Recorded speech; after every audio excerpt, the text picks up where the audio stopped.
Hello friends, welcome to my channel everything is important. मैं हूं जन्नत बानो और आपके लिए लेकर आई हूं हेयर प्रॉब्लम से रिलेटेड एक और वीडियो, जिसमें आज बात करेंगे ग्रे होना बालों का, यानी कि कम उम्र में बालों का सफ़ेद होना।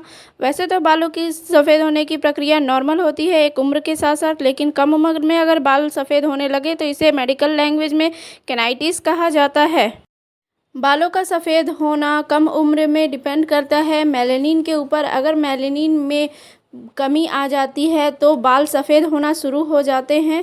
तो चलते हैं बालों के असमय सफ़ेद होने के क्या क्या कारण हैं वो देखते हैं। जिसमें सबसे पहला कारण आता है विटामिन्स की कमी। विटामिन्स की कमी के कारण हेयर के सारे प्रॉब्लम्स होते हैं।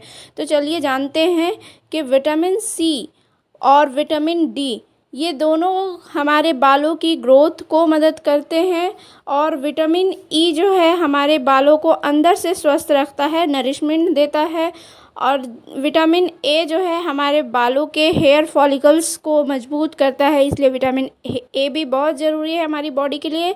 उसके बाद चलते हैं बी कॉम्प्लेक्स की तरफ। तो बी कॉम्प्लेक्स तो बॉडी के हर अंग के लिए ज़रूरी है, लेकिन बालों के लिए जो ज़्यादा असरदायक है वो है विटामिन B12। विटामिन B12 के लिए दूध, दही, paneer, oatmeal, soybean, tofu, broccoli ये वेजिटेरियन लोग खा सकते हैं, और नॉन वेजिटेरियन है तो अंडा, झींगा, टूना फिश, मछली और लिवर खा सकते हैं मीट का, जिससे आप अपने हेयर के ग्रे होने को कम कर सकते हैं B12 की पूर्ति करके। चलते हैं सेकंड कारण की तरफ, जो है जेनेटिक डिसऑर्डर। तो जेनेटिक डिसऑर्डर को पहले भी मैंने समझाया, लेकिन आज मैं समझा रही हूँ इस तरीके से कि जैसे आपके बाप दादा की विरासत, ज़मीन जायदाद आपको मिलती है विरासत में, वैसे ही बीमारियाँ भी मिल जाती हैं हमें विरासत में। तो आप अपने बड़ों को इसके लिए दोष नहीं दे सकते हैं, क्योंकि ये जेनेटिक है, आपको उनके जीन्स से मिलती है।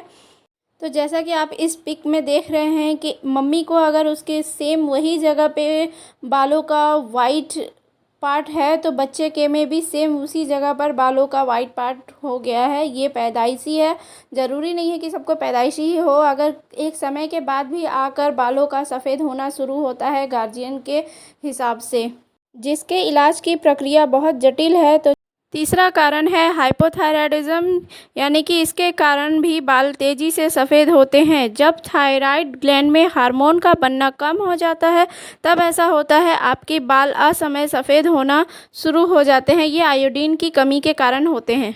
फोर्थ कारण है विटिलिगो, एक ऐसी बीमारी जिसमें बॉडी के पार्ट्स में सफ़ेद धब्बे जैसा होना शुरू हो जाता है। ये आँख में मोतियाबिंद की तरह होता है, और शरीर में सफ़ेद दाग सिर में धब्बे के जैसे हो जाता है, जहाँ बाल सफ़ेद होने लगते हैं और झड़ जाते हैं। ये यूवी किरणों के कारण होता है, इसलिए धूप में बालों को कपड़ों से ढक कर रखें, खुले बॉडी में सनस्क्रीन लगाएं। ये खाने की गलत तरीके की वजह से भी होता है। तो दूध के बाद मछली ना खाएं, या मछली खाने के बाद दूध, दही, पनीर ये ऐसी भी कोई चीज़ ना खाएं। पांचवा कारण चलते हैं डिप्रेशन, तनाव, डिप्रेशन, स्ट्रेस के कारण भी तेज़ी से बाल सफ़ेद होने लगते हैं। ज़्यादा स्ट्रेस से ब्रेन में कॉर्टिसोल और एड्रेनालाइन नामक हार्मोन का उत्पाद होने लगता है। ये हार्मोन बॉडी में मेलानोसाइट्स पर बुरा असर डालते हैं, जिसके कारण बाल सफ़ेद होने लगते हैं। तो कोशिश करें तनाव मुक्त रहने का, खुश रहने का। तो ये थे 5 कारण जो बाल सफ़ेद होने के हैं। तो चलते हैं होम रेमेडीज़ की तरफ। तो पहला होम रेमेडी है शिकाकाई पाउडर में दही मिक्स करके लेप बनाएं और बालों में मास्क की तरह लगा कर रखें। याद रहे ये दही है, इसलिए रात में लगा कर ना रखें, 1 से 2 घंटे के अंदर रख कर बालों को धो लें, इससे बाल काले घने होंगे। शिकाकाई पाउडर अगर आपको कहीं नहीं मिलता है तो आप लिंक डिस्क्रिप्शन बॉक्स से ले सकते हैं, वहाँ मैं लिंक दे दूँगी, अमेज़ॉन से आप परचेस कर सकते हैं। तो चलते हैं अगले होम रेमेडीज़ की तरफ। तो अगला होम रेमेडी है कलौंजी का तेल, यानी कि नारियल के तेल में कलौंजी को धीमी आंच में पकाकर आप कलौंजी का तेल बना सकते हैं। कलौंजी मतलब मंगरेला, इससे भी बालों को काला करने में बहुत मदद मिलता है। अगला होम रेमेडी है नारियल तेल में मेहंदी के पत्तों को धीमी आंच पर पकाकर भी तेल बनाया जा सकता है। ये तेल भी बालों को काला करने के लिए बहुत फ़ायदेमंद साबित होता है। अगला है कच्चे केले का मास्क। कच्चे केले को पीसकर इसका लेप मास्क के तौर पर लगाया जा सकता है। इसमें मौजूद आयरन और विटामिन B12 हमारे बालों को काला करने में बहुत हद तक मदद करते हैं। ऐसा महीने में 3 से 4 बार करें। इसे चटनी के तौर पे पीस के खाया जा सकता है।